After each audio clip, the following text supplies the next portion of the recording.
Capítulo 2 Um estranho no caminho.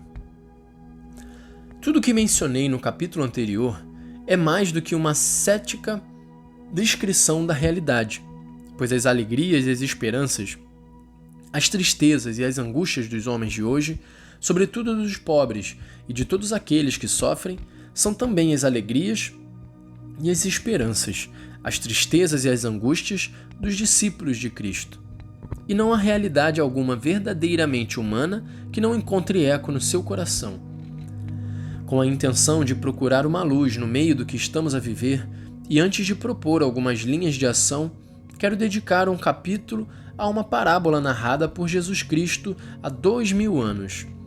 Com efeito, apesar desta encíclica se dirigir a todas as pessoas de boa vontade, independentemente das suas convicções religiosas, a parábola em questão é expressa de tal maneira que qualquer um de nós pode deixar-se interpelar por ela. Levantou-se, então, um doutor da lei e perguntou a Jesus para o experimentar: Mestre, que hei de fazer para possuir a vida eterna? Disse-lhe Jesus: Que está escrito na lei? Como lês? O outro respondeu: Amarás ao Senhor teu Deus com todo o teu coração, com toda a tua alma, com todas as tuas forças e com todo o teu entendimento, e ao teu próximo como a ti mesmo. Disse-lhe Jesus: Respondeste bem, faz isso e viverás. Mas ele, querendo justificar a pergunta feita, disse a Jesus: E quem é o meu próximo? Tomando a palavra, Jesus respondeu: Certo homem descia de Jerusalém para Jericó e caiu nas mãos dos salteadores, que depois de o despojarem e encherem de pancadas, o abandonaram, deixando-o meio morto. Por coincidência, descia por aquele caminho um sacerdote, que ao vê-lo, passou ao largo. Do mesmo modo, também um levita passou por aquele lugar, e ao vê-lo, passou adiante. Mas um samaritano, que ia de viagem, chegou ao pé dele, e vendo-o, encheu-se de compaixão. Aproximou-se, ligou-lhe as feridas, deitando nelas azeite e vinho, colocando-o sobre a sua própria montada, e levou-o para uma estalagem e cuidou dele. No dia seguinte, tirando 2 denários, deu-os ao estalajadeiro, dizendo: Trata bem dele, e o que gastares a mais, pagar-te-ei quando voltar. Qual destes 3 te parece ter sido o próximo daquele homem que caiu nas mãos dos salteadores? Respondeu: O que usou de misericórdia para com ele. Jesus retorquiu: Vai e faz tu também o mesmo. A perspectiva de fundo. Esta parábola recolhe uma perspectiva de séculos. Pouco depois da narração da criação do mundo e do ser humano, a Bíblia propõe o desafio das relações entre nós. Caim elimina o seu irmão Abel e ressoa a pergunta de Deus: Onde está Abel, teu irmão? A resposta é a mesma que damos nós muitas vezes: Sou porventura guarda do meu irmão? Com a sua pergunta, Deus coloca em questão todo tipo de determinismo ou fatalismo que pretende justificar como única resposta possível a indiferença. E, ao invés, habilita-nos a criar uma cultura diferente, que nos conduza a superar as inimizades e cuidar uns dos outros. O livro de Jó invoca o fato de ter um mesmo Criador como base para sustentar alguns direitos em comum. Pois aquele que me criou no ventre também o criou a ele, e um só nos formou, a ambos no seio materno. Muitos séculos depois, Santo Irineu de Leão expressará o mesmo conceito recorrendo à imagem da melodia. Assim, quem ama a verdade não deve deixar-se enganar pela diferença entre cada um dos sons, nem imaginar que um músico seja o artífice e o criador deste som, e outro o artífice e o criador do outro. Mas há de pensar que um único músico os produziu a ambos. Nas tradições judaicas, o dever de amar o outro e cuidar dele parecia limitar-se às relações entre os membros de uma mesma nação. O antigo preceito, amarás o teu próximo como a ti mesmo, geralmente entendia-se como referido aos compatriotas.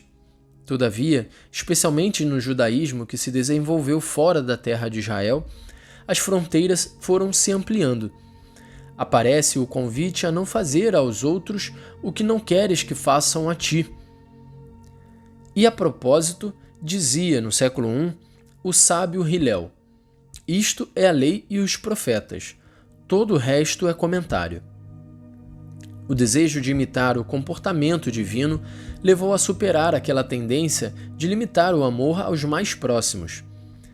A compaixão do homem tem por objeto o próximo, mas a misericórdia divina estende-se a todo o ser vivo. O preceito de Hillel recebeu uma formulação positiva no Novo Testamento. O que quiserdes que vos façam os homens, fazei-o também a eles, porque isto é a lei dos profetas. Mateus 7:12. Este apelo é universal, tende a abraçar a todos, apenas pela sua condição humana, porque o Altíssimo, o Pai do céu, faz com que o sol se levante sobre os bons e os maus. Em consequência, exige-se: sede misericordiosos, como vosso Pai é misericordioso. Como motivo para alargar o coração, a fim de não excluir o estrangeiro, invoca-se a memória que o povo judeu conserva de ter vivido como estrangeiro no Egito. E tal motivo aparece já nos textos mais antigos da Bíblia. Não usarás de violência contra o estrangeiro residente, nem o oprimirás, porque foste estrangeiro residente na terra do Egito. Êxodo 22:20. Não oprimirás um estrangeiro residente. Vós conheceis a vida do estrangeiro residente, porque fostes estrangeiros residentes na terra do Egito. Êxodo 23:9. Se um estrangeiro vier residir contigo na sua terra, não o oprimirás.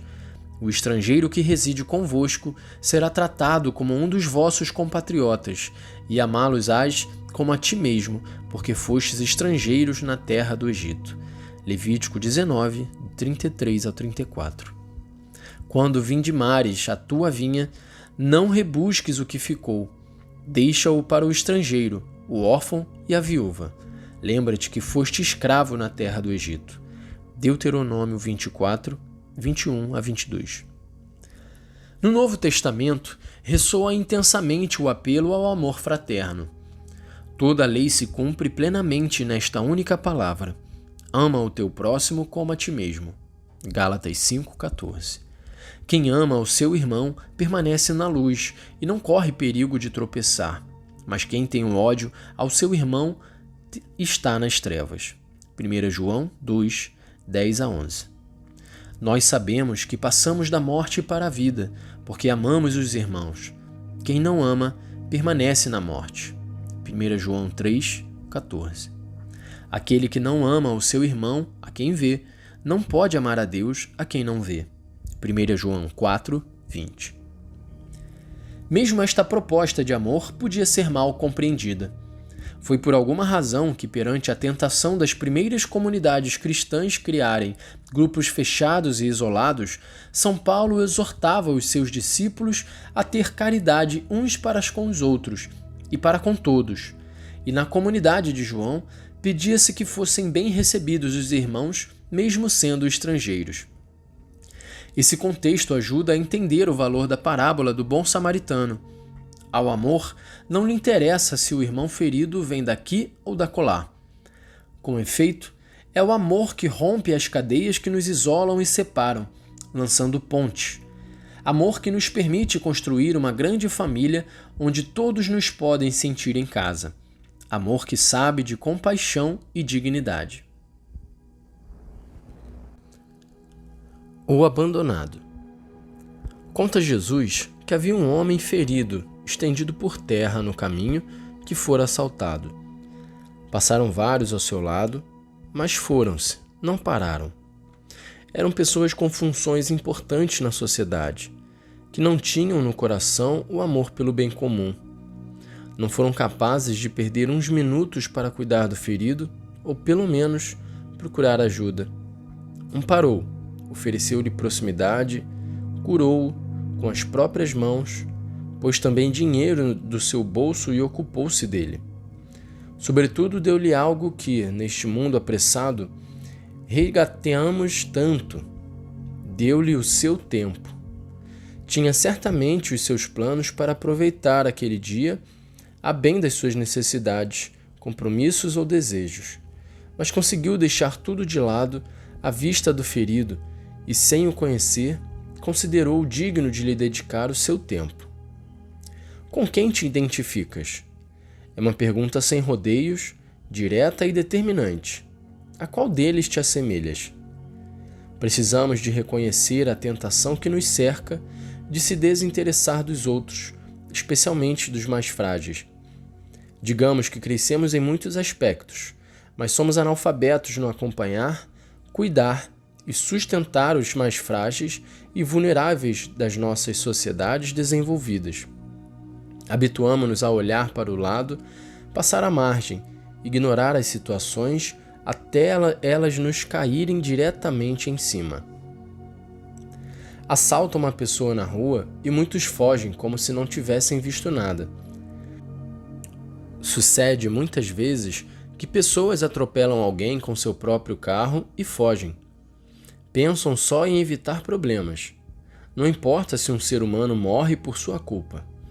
Mas estes são sinais de um estilo de vida generalizado, que se manifesta de várias maneiras, porventura mais sutis. Além disso, como estamos todos muito concentrados nas nossas necessidades, ver alguém que está mal incomoda-nos, perturba-nos, porque não queremos perder tempo por culpa dos problemas alheios.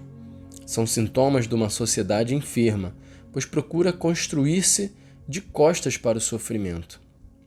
É melhor não cair nesta miséria. Fixemos o modelo do bom samaritano. É um texto que nos convida a fazer ressurgir a nossa vocação de cidadãos do próprio país e do mundo inteiro, construtores de um novo vínculo social. Embora esteja inscrito como lei fundamental do nosso ser, é um apelo sempre novo, que a sociedade se oriente para a prossecução do bem comum e, a partir deste objetivo, reconstrua incessantemente a sua ordem política e social, o tecido das suas relações, o seu projeto humano. Com os seus gestos, o bom samaritano fez ver que a existência de cada um de nós está ligada às dos outros. A vida não é o tempo que passa, mas tempo de encontro. Esta parábola é um ícone iluminador, capaz de manifestar a opção fundamental que precisamos de tomar para reconstruir este mundo que nos está a peito. Diante de tanta dor, à vista de tantas feridas, a única via de saída é ser como o bom samaritano. Qualquer outra opção deixa-nos ou com os salteadores ou com os que passam ao largo, sem se compadecer com o sofrimento do ferido na estrada. A parábola mostra-nos as iniciativas com que se pode refazer uma comunidade a partir de homens e mulheres que assumem como própria a fragilidade dos outros, não deixam constituir-se uma sociedade de exclusão, mas fazem-se próximos, levantam e reabilitam o caído para que o bem seja o comum. Ao mesmo tempo, a parábola adverte-nos sobre certas atitudes de pessoas que só olham para si mesmas e não atendem às exigências ineludíveis da realidade humana. A narração, digamo-lo claramente, não desenvolve uma doutrina feita de ideais abstratos, nem se limita à funcionalidade de uma moral ético-social, mas revela-nos uma característica essencial do ser humano, frequentemente esquecida. Fomos criados para a plenitude, que só se alcança no amor. Viver indiferentes à dor não é uma opção possível. Não podemos deixar ninguém caído nas margens da vida. Isto deve indignar-nos de tal maneira que nos faça descer da nossa serenidade, alterando-nos com o sofrimento humano. Isto é dignidade. Uma história que se repete. A narração é simples e linear, mas contém toda a dinâmica da luta interior que se verifica na elaboração da nossa identidade, que se verifica em toda a existência projetada na realização da fraternidade humana. Enquanto caminhamos, inevitavelmente embatemos no homem ferido. Hoje, há cada vez mais feridos. A inclusão ou exclusão da pessoa que sofre na margem da estrada define todos os projetos econômicos, políticos, sociais e religiosos. Dia a dia enfrentamos a opção de sermos bons samaritanos ou viandantes indiferentes que passam ao largo. E se estendermos o olhar à totalidade da nossa história e ao mundo no seu conjunto, reconheceremos que todos somos ou fomos como estas personagens. Todos temos algo do ferido, do salteador, daqueles que passam ao largo e do bom samaritano. Digno de nota é o fato de as diferenças entre as personagens na parábola ficarem completamente transformadas ao confrontar-se com a dolorosa aparição do caído, do humilhado. Já não há distinção entre habitante da Judéia e habitante da Samaria. Não há sacerdote nem comerciante.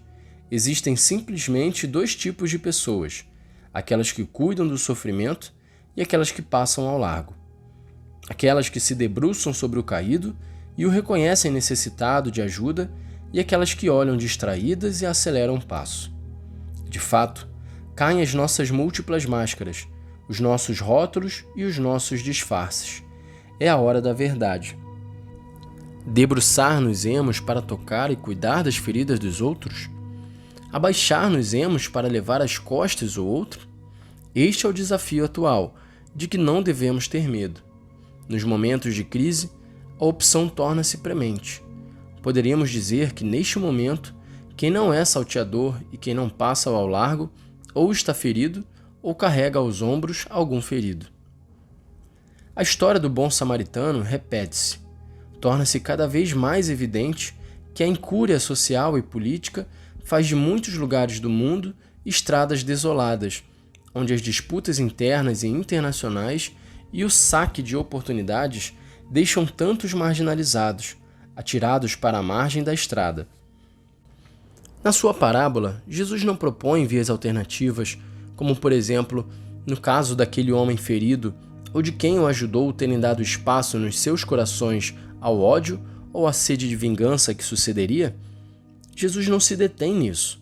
Confia na parte melhor do espírito humano e, com a parábola, anima-o a aderir ao amor, reintegrar o ferido e reconstruir uma sociedade digna de tal nome. As personagens. A parábola começa com os salteadores. O ponto de partida escolhido por Jesus é um assalto já consumado.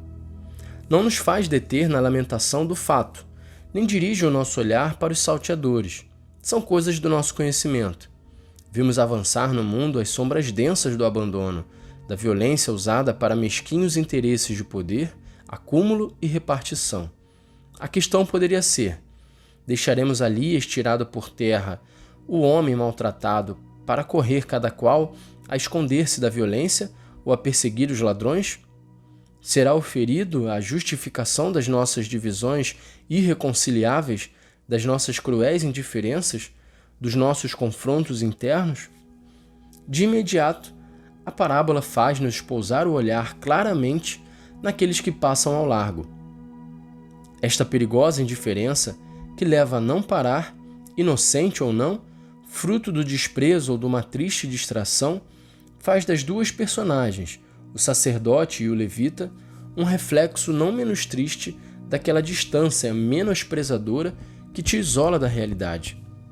Há muitas maneiras de passar ao largo, que são complementares. Uma é ensimesmar-se, desinteressar-se dos outros, ficar indiferente. Outra seria olhar só para fora. Relativamente a esta última maneira de passar ao largo, em alguns países, ou em certos setores deles, verifica-se um desprezo dos pobres e da sua cultura, bem como um viver com o olhar voltado para fora, como se um projeto de país importado procurasse ocupar seu lugar. Assim se pode justificar a indiferença de alguns, pois aqueles que poderiam tocar os seus corações com as suas reivindicações simplesmente não existem, estão fora do seu horizonte de interesse. Nas pessoas que passam ao largo, há um detalhe que não podemos ignorar. Eram pessoas religiosas. Mais ainda, dedicavam-se a dar culto a Deus, um sacerdote e um levita. Isto é uma forte chamada de atenção. Indica que o fato de crer em Deus e o adorar não é garantia de viver como agrada a Deus.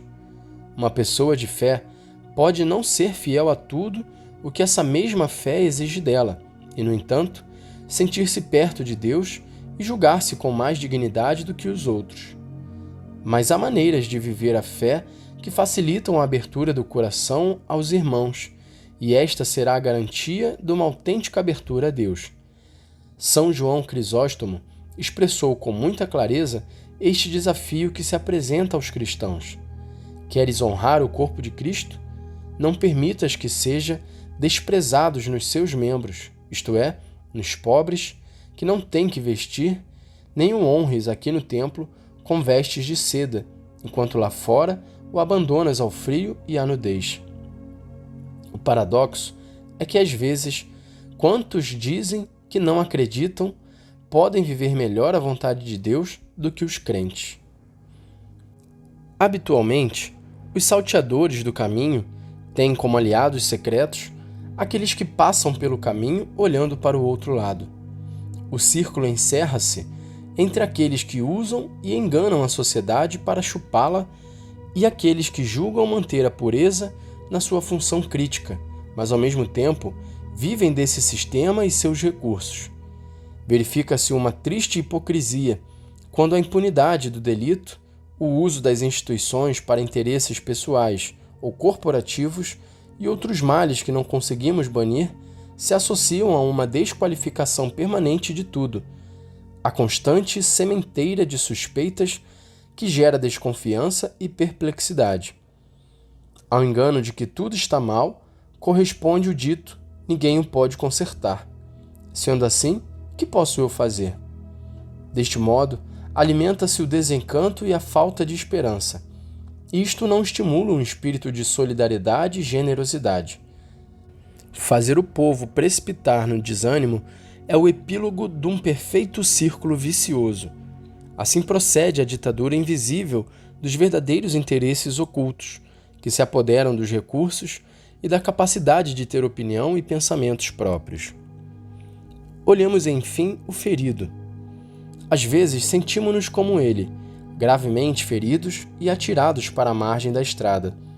Sentimos-nos também abandonados pelas nossas instituições, desguarnecidas e carentes, ou voltadas para servir os interesses de poucos, fora e dentro. Com efeito, na sociedade globalizada, existe um estilo elegante de olhar para o outro lado que se pratica de maneira recorrente. Sob as aparências do politicamente correto ou das modas ideológicas, olhamos para aquele que sofre, mas não o tocamos. Transmitimos-lo ao vivo e até proferimos um discurso aparentemente tolerante e cheio de eufemismos. Recomeçar. Cada dia é-nos oferecida uma nova oportunidade, uma etapa nova. Não devemos esperar tudo daqueles que nos governam. Seria infantil. Gozamos de um espaço de corresponsabilidade, capaz de iniciar e gerar novos processos e transformações. Sejamos parte ativa na reabilitação e apoio das sociedades feridas. Hoje temos à nossa frente a grande ocasião de expressar o nosso ser irmãos, de ser outros bons samaritanos que tomam sobre si a dor dos fracassos em vez de fomentar ódios e ressentimentos. Como viandante ocasional da nossa história, é preciso apenas o desejo gratuito, puro e simples de ser povo, de ser constantes e incansáveis no compromisso de incluir, integrar, levantar quem está caído, embora muitas vezes nos vejamos imersos e condenados a repetir a lógica dos violentos, de quantos nutrem ambições só para si mesmos, espalhando confusão e mentira. Deixemos que outros continuem a pensar na política ou na economia para os seus jogos de poder. Alimentemos o que é bom e coloquemo-nos ao serviço do bem. É possível começar por baixo e, caso a caso, lutar pelo mais concreto e local, até ao último ângulo da pátria e do mundo, com o mesmo cuidado que o viandante da Samaria teve por cada chaga do ferido. Procuremos os outros e ocupemo-nos da realidade que nos compete, sem temer a dor nem a impotência, porque naquele está todo o bem que Deus semeou no coração do ser humano. As dificuldades que parecem enormes são a oportunidade para crescer, e não a desculpa para a tristeza inerte que favorece a sujeição. Mas não o façamos sozinhos, individualmente. O samaritano procurou um estalajadeiro que pudesse cuidar daquele homem, como nós estamos chamados a convidar outros e a encontrar-nos num nós mais forte do que a soma de pequenas individualidades. Lembremo-nos de que o todo é mais do que a parte, sendo também mais do que a simples soma delas. Renunciemos à mesquinhez e ao ressentimento de particularismos estéreis, de contraposições sem fim. Deixemos de ocultar a dor das perdas e assumamos os nossos delitos, desmazelos e mentiras. A reconciliação reparadora ressuscitar-nos-á, fazendo perder o medo a nós mesmos e aos outros. O samaritano do caminho partiu sem esperar reconhecimentos nem obrigados. A dedicação ao serviço era grande satisfação diante do seu Deus e na própria vida, e, consequentemente, um dever. Todos temos uma responsabilidade pelo ferido, que é o nosso povo e todos os povos da terra. Cuidemos da fragilidade de cada homem, cada mulher, cada criança e cada idoso, com a mesma atitude solidária e solícita, a mesma atitude de proximidade do bom samaritano. O próximo sem fronteiras. Jesus propôs esta parábola para responder a uma pergunta: quem é o meu próximo? A palavra próximo, na sociedade do tempo de Jesus, costumava indicar a pessoa que está mais vizinha, mais próxima. Pensava-se que a ajuda devia encaminhar-se em primeiro lugar para aqueles que pertencem ao próprio grupo, à própria raça. Para alguns judeus de então, um samaritano era considerado um ser desprezível, impuro e, por conseguinte, não estava incluído entre o próximo a quem se deveria ajudar. O judeu Jesus transforma completamente esta impostação. Não nos convida a interrogar-nos quem é vizinho a nós, mas a tornar-nos nós mesmos vizinhos próximos. A proposta é fazer-se presente a quem precisa de ajuda, independentemente de fazer parte ou não do próprio círculo de pertença. Neste caso, o samaritano foi quem se fez próximo do judeu ferido. Para se tornar próximo e presente, ultrapassou todas as barreiras culturais e históricas. A conclusão de Jesus é um pedido: vai e faz tu também o mesmo. Por outras palavras, desafia-nos a deixar de lado toda a diferença e, em presença do sofrimento, fazer-nos vizinhos a quem quer que seja. Assim, já não digo que tenho próximos a quem devo ajudar, mas que me sinto chamado a tornar-me eu um próximo dos outros. O problema é que Jesus destaca explicitamente que o homem ferido era um judeu, habitante da Judéia, enquanto aquele que se deteve e o ajudou era um samaritano, habitante da Samaria. Este detalhe reveste-se de uma importância excepcional ao refletirmos sobre um amor que se abre a todos. Os samaritanos habitavam numa região que fora contagiada por ritos pagãos, o que aos olhos dos judeus os tornava impuros, detestáveis, perigosos. De fato, o antigo texto hebraico, que menciona as nações odiadas, refere-se a Samaria, afirmando até que nem sequer é um povo, e acrescenta que é o povo insensato que habita em Siquém. Isto explica por que uma mulher samaritana, quando Jesus lhe pediu de beber, tem observado: como é que tu, sendo judeu, me pedes de beber a mim, que sou samaritana? E noutra ocasião, Ao procurar acusações que pudessem desacreditar Jesus, a coisa mais ofensiva que encontraram foi dizer-lhe: "Tens um demônio e és um samaritano."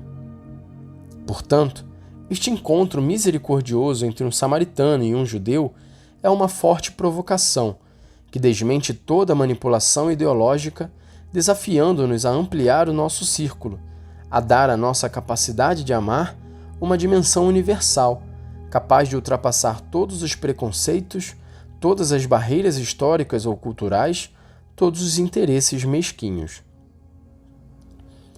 A provocação do forasteiro. Por fim, lembro que Jesus diz noutra parte do Evangelho: "Era forasteiro e recolheste-me." Jesus podia dizer estas palavras, porque tinha um coração aberto que assumia os dramas dos outros. São Paulo exortava: "Alegrai-vos com os que se alegram, chorai com os que choram." Quando o coração assume essa atitude, é capaz de se identificar com o outro sem se importar com o lugar onde nasceu nem de onde vem. Entrando nesta dinâmica, em última análise, experimenta que os outros são a sua carne. Para os cristãos, as palavras de Jesus têm ainda outra dimensão transcendente. Implicam reconhecer o próprio Cristo em cada irmão, abandonado ou excluído. Na realidade, a fé acumula de motivações inauditas o reconhecimento do outro, pois quem acredita pode chegar a reconhecer que Deus ama cada ser humano com amor infinito e que assim lhe confere uma dignidade infinita. Além disso, acreditamos que Cristo derramou o seu sangue por todos e cada um, pelo que ninguém fica fora do seu amor universal. E se formos a fonte suprema, que é a vida íntima de Deus, encontramos-nos com uma comunidade de 3 pessoas, origem e modelo perfeito de toda a vida em comum. A teologia continua a enriquecer-se graças à reflexão sobre esta grande verdade. Às vezes, deixa-me triste o fato de, apesar de estar dotada de tais motivações, a Igreja ter demorado tanto tempo a condenar energicamente a escravatura e várias formas de violência. Hoje, com o desenvolvimento da espiritualidade e da teologia, não temos desculpas. Todavia, ainda há aqueles que parecem sentir-se encorajados, ou pelo menos autorizados pela sua fé, a defender várias formas de nacionalismo fechado e violento, atitudes xenófobas, desprezo e até maus tratos àqueles que são diferentes. A fé, com o humanismo que inspira, deve manter vivo um sentido crítico perante estas tendências e ajudar a reagir rapidamente quando começam a insinuar-se. Para isso, é importante que a catequese e a pregação incluam, de forma mais direta e clara, o sentido social da existência, a dimensão fraterna da espiritualidade, a convicção sobre a dignidade inalienável de cada pessoa e as motivações para amar e acolher a todos.